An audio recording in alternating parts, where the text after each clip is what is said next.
কয়েকটা পয়েন্ট খালি আকারে বলছি, কি করবা তুমি এখন। এক নাম্বার তুমি তোমার জীবনের উদ্দেশ্যটাকে ফিক্স করো। ঠান্ডা মাথায় আজকে রাতের বেলা চিন্তা করবা যে আল্লাহ পাক তোমাকে কি জন্য দুনিয়ায় পাঠিয়েছেন। একটু চিন্তা করবা, 1 মিনিট একটু চিন্তা করবা যে তুমি পৃথিবীতে নাই, তুমি মারা গেছো। চিন্তা করবা তুমি মারা গেছো। এরপর চিন্তা করবা তুমি যে মারা গেছো পৃথিবীর কারো কোনো সমস্যা হচ্ছে কিনা। তুমি যে মারা গেছো পৃথিবী কি থেমে আছে? তোমার পরিবার থেমে থাকবে? তোমার শিক্ষা, তোমার বন্ধু বান্ধব, তোমার আত্মীয় স্বজন কেউ থেমে থাকবে? কেউ থেমে থাকবে না। তুমি পৃথিবীতে থাকো বা না থাকো কারো কিছু আসে যাবে না। আল্লাহ পাক তোমাকে যে পৃথিবীতে রেখেছেন একটা সুযোগ খালি দিয়েছেন যাতে তুমি আল্লাহর দ্বীনের জন্য কিছু করতে পারো। এটাই আল্লাহ তোমার কাছে চান, আর কিচ্ছু চান না। আর কিচ্ছু আল্লাহ তোমার কাছে চান না। আল্লাহ চান তুমি একজন ভালো মানুষ হও, ভালো মুসলিম হও এবং দ্বীনের জন্য কিছু খেদমত করে পৃথিবী থেকে বিদায় নাও। এই দিন তুমি ছাড়াও বিজয়ী হবে ইনশাআল্লাহ। তুমি থাকো বা না থাকো এই দিন কিন্তু বিজয়ী হবেই। হয় তোমাকে নিয়ে হবে অথবা তোমাকে ছাড়াই হবে। জীবনের উদ্দেশ্য ফিক্স করো। জীবনের উদ্দেশ্য একটাই, জান্নাত। জান্নাত পাওয়ার জন্য যা করা দরকার তাই করতে হবে। কোরআন হাদিস মেনে চলা থেকে শুরু করে আমল করা, আদব আখলাক সবকিছু এর মধ্যে চলে আসবে ইনশাআল্লাহ। আল্লাহ পাক তোমাকে পথ দেখাবেন। আগে তুমি জীবনের উদ্দেশ্য ফিক্স করো। একটা কথা বলি, সবাই তোমাদেরকে বলবে জীবনে সফল হতে হবে। অনেক কথা আমি বলছি আমার ব্যক্তিগত অভিজ্ঞতা থেকেই বলছি। আল্লাহ পাক আলহামদুলিল্লাহ ফার্স্ট সেকেন্ড ছাড়া রেজাল্ট আমাদের হতো না। যখন থেকে আমরা বুঝতে পেরেছি যে ট্র্যাকে আমরা যাচ্ছি সে ট্র্যাকটা ভুল, এই বুঝটা যখন থেকে আসছে আমাদের মধ্যে, আমরা চেষ্টা করছি অন্যদেরকে আমাদের শিক্ষা দিয়ে সচেতন করার জন্য। আমরাও ভুল করেছি, ভুলের উপর ভুল করেছি। আল্লাহ পাক যেন মাফ করেন, আল্লাহুম্মা আমিন। সাফল্যের সংজ্ঞা শেখানো হতো আমাদেরকে পরিবার থেকে। সফল হতে হবে বাবা, নিজের পায়ে দাঁড়াতে হবে, বাবাকে দেখতে হবে, মাকে দেখতে হবে, অমুক তমুক ইত্যাদি ইত্যাদি। বিয়ে করবি কি নিয়ে, তোর তো কিছুই নাই, বলে নাই কথাগুলো আপনাদেরকে। চাকরি বাকরি করতে হবে, প্রতিষ্ঠিত হতে হবে। শোনো, সাফল্যের একটা সংজ্ঞা দিয়েছেন আল্লাহ কোরআনে, একটাই সংজ্ঞা, সূরা আল ইমরানের মধ্যে আছে। আজকে আমি সব ডিটেলস বলার সময় পাচ্ছি না। সূরা আল ইমরানের মধ্যে আছে কুল্লু নাফসিন যায়িকাতুল মাউত, প্রত্যেকটা নফস মারা যাবে এবং কিয়ামতের মাঠে তাদের পুরোপুরি প্রতিদান তাদেরকে দেয়া হবে। এখানে আল্লাহ সাফল্যের সংজ্ঞা দিয়েছেন, ফামান যুহজিহা আনিন নার ওয়া উদখিলাল জান্নাহ ফাকাদ ফাজ। ওই দিন কিয়ামতের মাঠে যাকে জাহান্নাম থেকে বাঁচানো হবে আর জান্নাতে প্রবেশ করানো হবে, ফাকাদ ফাজা, এই ব্যক্তি হচ্ছে সফল। সাফল্যের সংজ্ঞা কোথায় পাইলেন? যদি আমরা জাহান্নাম থেকে বাঁচতে পারি প্রত্যেক ব্যক্তি এবং জান্নাতে যেতে পারি, সেই সফল। এছাড়া কেউই সফল না, এই পৃথিবীর কেউই সফল না, কেউ না। সে যত বড় রাষ্ট্রনেতা হোক, পণ্ডিত হোক, বিজ্ঞ হোক, পণ্ডিত কে হয় হোক, যার দাপটে সারা বিশ্ব কাঁপে, এও সফল না যদি না সে জান্নাতে যেতে পারে। কিন্তু একজন এই ভ্যান চালক, এক রিক্সা চালক, এক আমার ওই গরিব চাচা, ওই কৃষক, সে যদি হিসাব দিয়ে জান্নাতে যেতে পারে সে সফল। তিনি সফল, তিনি আল্লাহর কাছে পছন্দের বান্দা। অতএব জীবনের উদ্দেশ্যটাকে ঠিক করে ফেলো, এটা প্রথম কাজ। দ্বিতীয় কাজ, তোমাকে জ্ঞান অর্জন করতে হবে। দ্বিতীয় কাজ, কিসের জ্ঞান অর্জন করবে? যে জ্ঞান তোমাকে আল্লাহর দিকে নিয়ে আসবে সেই জ্ঞান অর্জন করতে হবে। কোন কোন সাবজেক্ট পড়তে হবে তোমাকে প্রথমত কোরআন পড়তে হবে, তেলাওয়াত করা শিখবে, অর্থ জানবে, আরবি ভাষা শেখার চেষ্টা করো, কোরআনের আদেশ মানো, নিষেধগুলো ছেড়ে দাও এবং কোরআনের দাওয়াত মানুষের কাছে পৌঁছে দাও। কোরআনের দাওয়াত মানুষের কাছে পৌঁছে দাও এবং কোরআনের বিধান বাস্তবায়নের জন্য আল্লাহর পথে চেষ্টা করো। আর কি সাবজেক্ট পড়তে হবে? তোমাকে হাদিস পড়তে হবে, রাসূলের হাদিস, অসংখ্য হাদিস, এগুলো পড়তে হবে তোমাকে। আর কি পড়বে? ইসলামের ইতিহাস তোমাকে পড়তে হবে। ইসলামের ইতিহাস জানবে না তাহলে হীনমন্য জাতি হবে। তুমি জানবেই না তোমার এই বাপ দাদারা ছিল সিংহ পুরুষ, তুমি এটা জানবেই না। তোমার শেকড় যে এত সিংহ পুরুষ দিয়ে ভর্তি, এটা তুমি জানোই না। এজন্য হীনমন্যতায় ভোগো, মনে হয় যে আমাদের কেউ নাই, আমরা এতিম। জি না, আমরা এই বিশ্ব শাসন করেছি 100 বছর আগেও। 100 বছর আগেও এই পুরো বিশ্ব আমাদের হাতে ছিল। এখন যা দেখছো এরকম অতীত এরকম ছিল না। একটা ওমরের হুঙ্কারে সারা বিশ্ব কেঁপে যাইতো। এক আলী রাদিয়াল্লাহু আনহু যদি জিহাদের মাঠে হুঙ্কার দিতেন, সমস্ত কাফের হৃদয় একদম দরদর করে কাঁপতে থাকতো। আমাদের সিংহ পুরুষ বাবারা দাদারা এরকম ছিলেন। 100 বছর আগেও এই পুরো বিশ্ব আমাদের হাতে ছিল। এখন যা দেখছো এরকম অতীত এরকম ছিল না। একটা ওমরের হুঙ্কারে সারা বিশ্ব কেঁপে যাইতো। এক আলী রাদিয়াল্লাহু আনহু যদি জিহাদের মাঠে হুঙ্কার দিতেন, সমস্ত কাফের হৃদয় একদম দরদর করে কাঁপতে থাকতো। আমাদের সিংহ পুরুষ বাবারা দাদারা এরকম ছিলেন। আমরা এত হীনমন্য জাতি ছিলাম না, আজকে আমরা আমাদের পরিচয় ভুলে গেছি। ইতিহাস পড়তে হবে তোমাকে। আর কি পড়তে হবে? ইসলামের অর্থনীতি পড়বে। অর্থনীতি জানো না, তুমি হালাল হারাম বুঝতে পারবে না। ওরা তোমার সাথে প্রতারণা করে এমন হারাম ঢুকিয়ে দিবে তুমি বুঝতেই পারবে না এটা হারাম ছিল। ইকোনমিক্স পড়তে হবে, খুব ইম্পর্টেন্ট সাবজেক্ট এই জামানার জন্য। আর কি পড়তে? পলিটিক্যাল সায়েন্স, এই বিশ্ব রাজনীতি সম্পর্কে পড়াশোনা করবে, এটা গুরুত্বপূর্ণ সাবজেক্ট। এছাড়া জেনারেল লাইনে যে পড়াশোনাগুলো করছো এগুলো ভালো, আমি এগুলো পড়তে নিষেধ করিনি। আমি বলেছি এগুলোর শিকড়টা হবে ইসলামিক। তুমি ডাক্তার হও আর ইঞ্জিনিয়ার হও আর কি হও, এটাতে আমাদের কোনো আপত্তি নাই, শিকড়টা হতে হবে ইসলামিক, কোরআন এবং সুন্নাহ ভিত্তিক। আর একটা সাবজেক্ট পড়বে ফিকহ। ফিকহ যদি না পড়ো তাহলে কি হবে জানো? তাহলে নফল মোস্তাহাব আমলগুলো নিয়ে মারামারি কাটাকাটি করে ফরজ ঐক্য নষ্ট করে ফেলবা। এখনকার দেখো না যে অল্প কিছু পড়াশোনা করে, 2 পাতা পড়াশোনা করে দায়ী হয়ে গেছে একেবারে। কোরআনটা ঠিক মতো পড়তে পারে না, রিডিং ঠিক মতো পড়তে পারে না, বড় বড় ফতোয়া দিয়ে বেড়াচ্ছে, ওইটা হালাল আর ওইটা হারাম, ওইটা অমুকের এই নাই অমুকের সেই নাই। হচ্ছে না এটা ফিকহ না জানার কারণে হচ্ছে। ফিকহের বুঝ কঠিন বুঝ, গভীর বুঝ। এই জন্য ইমাম আবু হানিফা থেকে শুরু করে যত ফকিহ ছিলেন সবাইকে ভক্তি শ্রদ্ধা সম্মান করতে শিখো। ফিকহটা অনেক কঠিন একটা জিনিস। আমরা তো এখানে সমালোচনা বেশি করতে চাই, এটা ঠিক না। এই ফিকহের জ্ঞান না থাকলে তুমি কোনটা ফরজ, কোনটাকে বেশি গুরুত্ব দেওয়া লাগবে, কোনটা নফল, কোনটাকে মুস্তাহাব, কোনটা ওয়াজিব পর্যায়ের, কোনটা সুন্নতে মুআক্কাদা, কোনটা কি, সব বুঝতে পারবে না। আর না বুঝতে পারলে তুমি কি করবা? যে বিষয়ে ছাড় দেয়া যেত সেটাকে ছাড় না দিয়ে তুমি বড় বড় জিনিসগুলোকে ভেঙে ফেলবা। খেয়াল করে দেখবেন ছোট ছোট মাসআলাগুলোকে নিয়ে, যেগুলো ইখতিলাফি মাসআলা, যেগুলো নিয়ে সাহাবায়ে কেরামদের মধ্যে দ্বিমত ছিল, এগুলোকে নিয়ে বাংলাদেশে শত শত দল হয়ে গেছে। হয় নাই? কোন দল কি বলেছে আল্লাহ নাই? কোন দল বলে যে রাসূল নাই, কোরআন নাই, আমাদের কেবলা আলাদা, এটা বলে? সবার আল্লাহ এক, রাসূল এক, কেবলা এক, কোরআন এক, সুন্নাহ এক, সব এক। তাহলে এতগুলো দল কেন হলো? ওই যে সংকীর্ণ মানসিকতা এবং এই ফিকহের বুঝ না থাকার কারণে হয়েছে। তাই ফিকহটা পড়বে, না হলে তোমার দ্বারা উপকার না হয় উম্মার ক্ষতি হয়ে যাবে। আর 2-1টা সাবজেক্ট বলছি। জিও পলিটিক্স, ভূ রাজনৈতিক প্রেক্ষাপটটা পড়তে হবে তোমাকে। এর সাথে একটা সাবজেক্ট অবশ্যই পড়বে, রাসূলুল্লাহ সাল্লাল্লাহু আলাইহি ওয়াসাল্লামের জীবনী। এই কয়েকটা সাবজেক্ট পড়তে পারো, শেষ জামানায় ইনশাআল্লাহ আল্লাহ পাক তোমার হাতে পতাকা দিবেন এবং তুমি আল্লাহর দ্বীনের পতাকা বহন করবে ইনশাআল্লাহ। জ্ঞান নাই, কিচ্ছু করতে পারবে না। যদি তুমি জ্ঞান অর্জন করতে না পারো তুমি বাতিলের মোকাবেলা করতে পারবে না। এখনকার যুদ্ধটা অস্ত্রের যুদ্ধ না, এখনকার যুদ্ধ জ্ঞানের যুদ্ধ। তুমি ওদের সাথে অস্ত্রের যুদ্ধ করে পারবে না। এখনকার যুদ্ধটা জ্ঞানের যুদ্ধ। ওটাও আসবে সামনে, যখন ইমামুল মাহদী আসবেন সারা বিশ্ব জুড়ে মালহামা শুরু হবে, তখন মহাযুদ্ধ। এই ফিজিক্যাল স্ট্রেংথ নিয়ে, মেন্টাল স্ট্রেংথ নিয়ে, ইমানের স্ট্রেংথ নিয়ে পারবে না। জ্ঞান অর্জন করো, কারণ রাসূল সাল্লাল্লাহু আলাইহি ওয়াসাল্লামকে প্রথম আল্লাহ আদেশ করেছেন ইকরা, পড়ুন। জ্ঞান নাই, সমাজ সংস্কার করতে পারবে না। এটা 2। 3 নাম্বার হচ্ছে জ্ঞান অনুযায়ী আমল করতে শেখো দ্রুত। যতটুকু জানলা আমল করতে শেখো, আগামীকালের জন্য ফেলে রাখবে না। আজকে যা শিখেছো আজকে আমল করো, রাসূলের সুন্নাহগুলোকে গুরুত্ব দিয়ে করো। যেখানে ইসলাম প্রশস্ততা দিয়েছে সেখানে প্রশস্ততা প্রদর্শন করো, যেখানে প্রশস্ততা নাই সেখানে ওটাই মেনে চলো। ইসলাম একটা প্রশস্ত রিলিজিয়ন, এখানে অনেক কিছু প্রশস্ততা আছে, সেই প্রশস্ত ইসলাম ফলো করো, আমলগুলো করো। প্রতিদিন 5 ওয়াক্ত সালাত মসজিদে জামাতের সাথে পড়তে হবে। যখন তুমি রমাজান মাস পাবে সওম রাখতে হবে, যাকাতের সম্পদ আসলে যাকাত দিবে, মানুষের সাথে ভালো আচরণ করতে শিখো, উম্মাহকে ঐক্যবদ্ধ করতে শিখো, কোরআনের জ্ঞান অর্জন করো, সুন্নাহর জ্ঞান অর্জন করো এবং জানা অনুযায়ী আমল করে তুমি তোমার নিজের ভিতরে একটা পরিবর্তন নিয়ে আসো। পবিত্র হওয়ার চেষ্টা করো, সব পাপ থেকে তওবা করে ফিরে আসো। রাসূলের সুন্নাহগুলোকে গুরুত্ব দাও।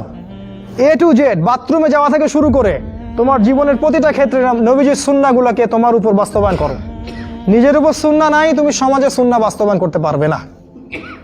3 নাম্বার। 4 নাম্বার, আদর্শ পরিবার গড়ে তোলো। আদর্শ পরিবার গড়ে তোলার জন্য তোমাকে তাড়াতাড়ি বিয়ে করতে হবে। তোমার সামর্থ্য আছে, শারীরিক মানসিক সামর্থ্য আছে, রুজির একটা ব্যবস্থা আছে, বিয়ে করে ফেলো, দেরি করবে না। বিয়ে করে ফেলো, দেরি করবে না। আমি বলছি অবশ্যই তোমার শারীরিক সামর্থ্য থাকতে হবে, মানসিক সামর্থ্য থাকতে হবে, অর্থনৈতিক সামর্থ্য থাকতে হবে। একটা মেয়ের রেসপন্সিবিলিটি নেওয়ার সামর্থ্য থাকতে হবে। সামর্থ্য হয়ে গেলেই তুমি বিয়ে করে ফেলবে, আর কোনো দিকে দেখার দরকার নাই। এমনকি তোমার যদি একাধিক বিয়ে করার সামর্থ্য থাকে সেটাও তোমাকে করতে হবে। যার একাধিক বিয়ে করার সামর্থ্য আছে সে যদি না করে সেটাই তার জন্য গুনার কাজ। জি, এই কথাগুলো বলার সাহস পায় না অনেকে, এই কথাগুলো বলার সাহস হয় না, আলেমদেরই হয় না। দুইটা বিয়ে করলে মানুষ আবার কি মনে করবে, আমার মনে হয় চরিত্রের সমস্যা ইত্যাদি ইত্যাদি। আরে বোকা, তাহলে কোরআনের মধ্যে 4টা বিয়ের কথা আসলো কেন? আল্লাহ পাক কি এমনি এমনি আয়াত নাজিল করলেন নাকি? আল্লাহ পাক খুব ভালো করেই জানেন ছেলেদের চেয়ে মেয়েদের সংখ্যা বেশি হবে। অনেক ছেলে মারা যাবে, মেয়েরা সমাজে বেঁচে থাকবে। কত অসংখ্য এতিম মেয়ে সমাজে পড়ে আছে, অসংখ্য বিধবা মেয়ে সমাজে পড়ে আছে। ওদের দায়িত্ব নিতে হবে না? কে নিবে ওদের দায়িত্ব? যদি ছেলেরা দায়িত্ব না নেয় কে দায়িত্ব নিবে? ওই মেয়েগুলা কি সমাজের প্রজাপতি হয়ে থাকবে? ওরা কি পতিতালয়ের সম্পত্তি হবে? ওদের অধিকার নাই। এখানে অধিকার দিলে আমরা চরিত্র খারাপ হয়ে যায়। আর এদের সাথে তোমরা সারা দেশে এবং বিশ্বে জেনা করে বেড়াচ্ছ, এগুলাতে চরিত্র খারাপ হয় না। একটা ছেলে বিয়ে করার পরেও 10টা মেয়ের সাথে পরকীয়া করে, এটাতে চরিত্র খারাপ হয় না। কিন্তু যদি আরেকটা বিয়ে করে তখন সমাজের মানুষ তাকে বাঁকা চোখে দেখা শুরু করে। এটা জাহিলিয়াত, এটা পুরো সম্পূর্ণ মক্কার জাহিলিয়াত চলছে। দ্রুত বিয়ে করো, বিয়ে করে আদর্শ পরিবার গঠন করবে। পরিবারটা এত শক্তিশালী হবে যে পরিবারের ভিতর যেন কোনো রকম শিরক, কোনো বেদাত, কোনো কুফর, কোনো হারাম ঢুকতে না পারে। পারবে না ইনশাআল্লাহ? ইনশাআল্লাহ। 5 নাম্বার, তোমার সন্তানদেরকে মানুষ করে যাও। কালকে তুমি থাকবে না, তোমার সন্তানরা বেঁচে থাকবে।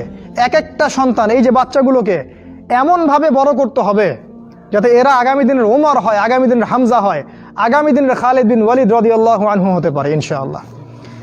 নিজে কি করেছি, সারা জীবন বৃথা চলে গেল। নিজের সাথে যা হয়েছে হয়েছে, বাচ্চাদের সাথে আর রিস্ক নিবেন না। বাচ্চাদেরকে ধ্বংস করবেন না আল্লাহর ওয়াস্তে। ওদেরকে আল্লাহর পথে দিয়ে দিন, দিন শেখান, কোরআন শেখান, হাদিস শেখান, ডিনামাইট করে গড়ে তোলেন। 7 নাম্বার, হালাল রিজিক অন্বেষণ করো তোমরা।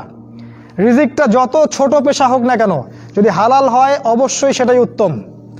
আর যত বড় পেশা হোক না কেন, যদি হারাম হয় সেটা তোমার জন্য জাহান্নামে যাওয়ার কারণ হবে। অনেক বড় পদ আছে কিন্তু সেখানে ঘুষ আছে, সুদ আছে, প্রতারণা আছে, সেখানে যাবে না। আল্লাহর ওয়াস্তে সেখান থেকে দূরে থাকো। আর তুমি যদি কৃষক হয়ে থাকো, তোমার রুজির মধ্যে হালাল থাকে, তুমি কৃষিকাজ করেই সংসার চালাও, কোনো সমস্যা নেই ভাই, কোনো সমস্যা নাই। লজ্জার কিছু নাই, অপমানের কিচ্ছু নাই। তুমি আল্লাহর কাছে প্রিয় বান্দা। আল্লাহ পাক বলেছেন, ইন্নাল্লাহা তাইয়্যিব লা ইকবালু ইল্লা তাইয়্যিব। আল্লাহ পাক পবিত্র, পবিত্র রিজিক ছাড়া তিনি গ্রহণ করেন না। সারা জীবনের ইবাদত কবুল হবে না যদি আপনার রিজিকের মধ্যে হারাম থাকে। কিচ্ছু করার নাই, নবীর কথা পাল্টাতে পারবেন না। সারা জীবন সুদ ঘুষ খেয়ে বছর বছর হজ উমরা করবেন আর হাদিস সাহেব লকব লাগাবেন, ওইসব করে লাভ নাই আল্লাহর কাছে, কোনো লাভ নাই। ওইরকম হজ আবু জেহেলও করতো, আবু জেহেল হজ করতো এরকম। ওইসব হজ উমরা আল্লাহ পাকের কাছে দেখায় লাভ নাই। রিজিক হতে হবে পিওর, পরিশুদ্ধ, যেটা খুব ডিফিকাল্ট। এই জন্য আপনাকে নাসিহা করছি, কৃষিভিত্তিক অর্থনীতির দিকে চলে আসেন। কৃষিভিত্তিক অর্থনীতি, এটা আপনার জন্য ভালো হবে ইনশাআল্লাহ। আর ব্যবসা ভিত্তিক, কটা বললাম? 7, 8 আর 2-3টা বলে শেষ করছি। 8 নাম্বার হচ্ছে শারীরিকভাবে শক্তিশালী থাকতে হবে। এর জন্য আপনাকে নিয়মিত ব্যায়াম করতে হবে, নিয়মিত ফিজিক্যাল এক্সারসাইজ বলেন, জিম বলেন, অন্যান্য যে বিষয়গুলো আছে এগুলো আপনাকে করতে হবে। যে খাবারগুলো আপনি খাবেন, প্রত্যেকটা খাবার বিশুদ্ধ কিনা অবশ্যই পরীক্ষা করে খাবেন। এমন কোনো খাবার খাবেন না যে খাবার প্রস্তুত করেছে ওরা, অর্থাৎ ওরা, বুঝতে পারছেন কারা? কারণ ওদের খাবারের মধ্যে এমন কিছু থাকে যেটা আপনাকে আস্তে আস্তে আস্তে আস্তে ধ্বংস করে দিবে। এত ক্যান্সারের রোগী আগে ছিল, এত ডায়াবেটিসের রোগী আগে ছিল, এই যে প্রেশার, হাবি জাবি, স্ট্রোক এগুলো আগে ছিল না। এগুলো রোগ আগে ছিল না। বিগত এই 50 বছরে দেখবেন এমন এমন সব রোগ এত বেশি বেশি করে বাসা বেঁধেছে যে আমাদের প্রজন্মের পর প্রজন্ম ধুকে ধুকে মারা যাচ্ছে এখন। অতএব খাবারের ব্যাপারে সচেতন থাকবেন। এমন খাবার গ্রহণ করবেন না যে খাবারটা বিশুদ্ধ না, যে খাবারটা ম্যানুফ্যাকচার, সেটা গ্রহণ করবেন না। মানে মানুষ ওই কলকারখানায় তৈরি করেছে এমন খাবার খাবার খাবেন না। নিজে খাবার উৎপাদন করে খান, নিজে চাষ করে খান, খাঁটি জিনিস খুঁজে খুঁজে খাবেন। আল্লাহর ওয়াস্তে এটা নসিহা করছে এই কারণে, আপনি প্রচণ্ড অসুস্থ হয়ে যাবেন যদি আপনি ওদের খাবার খান। আজকে বুঝতে পারবেন না, যখন হবেন তখন আমার কথা বুঝতে পারবেন। এটা কত বলো? 8, 9 নাম্বার, মুসলিম আর দুটো বলে শেষ করছি। 9 নম্বর হচ্ছে মুসলিম উম্মার মাঝে এই যে বিভক্তি চলছে, আপনি বিভক্তিটাকে দূর করে একটা জায়গায় নিয়ে আসার চেষ্টা করেন। কিভাবে করবেন? নতুন একটা দল খুলতে হবে না। আপনি যদি একটা প্রতিষ্ঠান করে থাকেন, একটা ফাউন্ডেশন করে থাকেন, একটা সংগঠন করে থাকেন, যেটাই করে থাকেন, আপনি যদি এতটুকু নসিহা গ্রহণ করেন যে হ্যাঁ, এই শতদা বিভক্ত এই উম্মার প্রত্যেকেই আমার ভাই, সে যে মাযহাবই হোক আর যে তরিকাই হোক, সে আমার ভাই, সেও মুসলিম, আমিও মুসলিম, তার সাথে আমার কিছু বিষয়ে হয়তো দ্বিমত আছে, কিন্তু এই না, তার মানে এই না যে সে কাফের আর আমি মুশরিক, সে কাফের আর আমি মুসলিম, এমন নয়। প্রত্যেকেই আমার ভাই। প্রত্যেকটা দলের মধ্যে যদি ভালো ভালো কিছু পান, সেই ভালোটুকু আপনি গ্রহণ করেন। আপনি দেখবেন প্রতিটা দলের মধ্যেই ভালো না কিছু আছে, আছে না? নাকি নাই, সবই খারাপ? প্রত্যেকটা ইসলামপন্থী দলের মধ্যেই ভালো কিছু না কিছু অবশ্যই আছে। সেই ভালোটাকে আপনি নিয়ে নেন, ব্যাস হয়ে গেল। আর প্রতিটা ইসলামপন্থী দলের মধ্যে দেখবেন কিছু না কিছু বিতর্কিত বিষয় আছেই। নাকি সব 100% পারফেক্ট? আছেই। ওগুলোকে আপনি ছেড়ে দেন, দিয়ে আপনি সবাইকে নিয়ে বসার চেষ্টা করেন। যেটাই করবেন সবাইকে নিয়ে করার চেষ্টা করেন। হ্যাঁ, এখানে মতবিরোধপূর্ণ যে মাসআলাগুলো আছে, এখানে আপনি উদারতা প্রদর্শন করুন। ফিকহের ব্যাপারে উদারতা প্রদর্শন করুন, আকীদার ব্যাপারে আপনি স্ট্রং থাকেন, ব্যাস। এভাবে আপনি উম্মার মধ্যে একটা ঐক্য আনতে পারবেন ইনশাআল্লাহ। আর এই উম্মার ঐক্য যদি না থাকে, তাহলে আগামী দিনগুলোতে এই উম্মাকে বাঁচাতে পারবে না কেউ না। এই উম্মার ঐক্য যদি ধ্বংস হয়ে যায়, যেটা হয়ে গেছে প্রায়, এই অবস্থা যদি চলতে থাকে আগামী 10 বছর, এই উম্মার ধ্বংস কেউ ঠেকাতে পারবে না, ইল্লা মাশা আল্লাহ। খুবই কনসিয়াস থাকেন, এটা ফরজ জিনিস। ওয়া'তাসিমু বিহাবলিল্লাহি জামিআ, আল্লাহ পাক বলেছেন আল্লাহর রজ্জু একসাথে শক্ত করে ধরো, এটা আল্লাহর আদেশ। আর যেটা আল্লাহর আদেশ সেটা ফরজ। আপনার জোরে আমিন বলা ফরজ নয়, পায়ে পা লাগানো ফরজ নয়, রফুল ইয়াদাইন করা ফরজ নয়, আপনারা যে আরো জিকিরের তরিকাগুলো বের করেছেন এগুলো ফরজ নয়। এগুলো গুরুত্বপূর্ণ হতে পারে, সুন্নাহ, ফরজ নয়। ওয়া'তাসিমু এটা ফরজ। আল্লাহর রজ্জু সব শক্ত করে একসাথে ধরে থাকো, এটা ফরজ। আপনি ফরজটাকে ছেড়ে দিয়ে সুন্নাহ ধরতে পারেন না। যদি ধরেন তাহলে আপনি আপনার নির্বোধ, আপনি বোঝেন না যে কোনটাকে বেশি গুরুত্ব দিতে হবে। অতএব উম্মার ঐক্যের জন্য কাজ করুন। যারা ঐক্যের জন্য কাজ করছে ওদেরকে সহযোগিতা করুন। আপনার সময় থাকলে সময় দেন, মেধা থাকলে মেধা দেন, অর্থ থাকলে অর্থ দেন, অথবা দোয়া করে সহযোগিতা করুন। যেভাবে পারেন আপনি তাদেরকে সহযোগিতা করুন। লাস্ট আরেকটা হচ্ছে, আপনাকে আল্লাহ পাক যে সময়টুকু দিয়েছেন এই যৌবনের, এই দুনিয়ার জীবনের, আল্লাহর দ্বীনের দাওয়াত আপনি প্রচার করেন। আপনার মধ্যে যতটুকু এলেম কালাম আছে, বাল্লিগু আন্নি ওয়ালাউ আয়া, একটা আয়াতও যদি জানো আমার পক্ষ থেকে, প্রচার করে দাও। প্রতিটা দিন আপনি আল্লাহর পথে দাওয়াতের জন্য নেমে পড়েন। ফুল টাইম দায়ী হতে বলছি না আমি, পার্ট টাইম দায়ী হয়ে যান। প্রতিটা দিন কিছু না কিছু সময় আল্লাহর দ্বীনের জন্য ব্যয় করেন। মসজিদে বসেন, তালিম করেন, লোকজনকে নামাজের দিকে ডাকেন, আল্লাহর পথে সময় দেন। আপনি যারা দ্বীনের পথে কাজ করছে ওদেরকে হেল্প করেন, নিজে দাওয়াতি কাজ করেন, আপনার সেক্টরে দাওয়াতি কাজ করেন। নিজের মধ্যে, নিজের বন্ধু মহলে, পরিবারে, আপনার আত্মীয় স্বজনের মধ্যে দাওয়াত দিতেই থাকেন। শোনে শুনুক, না শুনুক নাই, কথা বোঝেন নাই, শুনুক বা না শুনুক, আপনি দাওয়াতি কাজ করতেই থাকেন। ইনশাআল্লাহ এই 10টা কাজ যদি আপনারা যুবকরা করতে পারেন, আমি আশাবাদী ইনশাআল্লাহ আগামী দিনগুলোতে আপনিই হবেন ইমামুল মাহদির সৈনিক ইনশাআল্লাহ। আজকে আর লম্বা করছি না। আল্লাহ পাক আমাদের সবাইকে এই 10টা গুণাবলী অর্জন করার তৌফিক দান করুন, এবং আমাদের জীবন এবং আমাদের যৌবনটাকে আল্লাহর পথে ঢেলে দেওয়ার, উৎসর্গ করার তৌফিক আল্লাহ পাক দান করুন। আল্লাহ রাব্বুল আলামিন আমাদের প্রত্যেকে কোরআন এবং হাদিসের বুঝ দান করুন, আল্লাহুম্মা আমিন। আল্লাহ পাক আমাদের সবার আদর্শ পরিবার গড়ে দিন, হালাল রিজিকের ব্যবস্থা করে দিন, আমাদের বিয়েগুলোকে আল্লাহ সহজ করে দিন। আল্লাহ পাক সমাজের সমস্ত জাহেলিয়াত থেকে আমাদেরকে হেফাজত করুন। আল্লাহ পাক আমাদেরকে কোরআন, সুন্নাহ এবং রাসূলের আদর্শে জীবন গড়ার তৌফিক দান করুন। আল্লাহ পাক আমাদেরকে ইসলামের ইতিহাস পড়ার তৌফিক দান করুন। আমাদেরকে ইসলামের বীর সেনানী হওয়ার তৌফিক দান করুন। আমাদের মৃত আত্মীয় স্বজনদেরকে আল্লাহ পাক মাফ করে দিন। যারা অসুস্থ আছে আল্লাহ পাক সবাইকে শেফায়ে কামেলা দান করুন। এবং আমাদের যা কিছু আছে, আমাদের জান, মাল, ইজ্জত, সময়, শ্রম সবকিছু ব্যয় করে আল্লাহর পথে দাওয়াত এবং আল্লাহর জন্য জিহাদ করার তৌফিক আল্লাহ পাক দান করুন। আল্লাহুম্মা আমিন। সুবহানাকা আল্লাহুম্মা ওয়া বিহামদিকা আশহাদু আল্লা ইলাহা ইল্লা আনতা আস্তাগফিরুকা ওয়া আতুবু ইলাইক। আপনারা যারা এতক্ষণ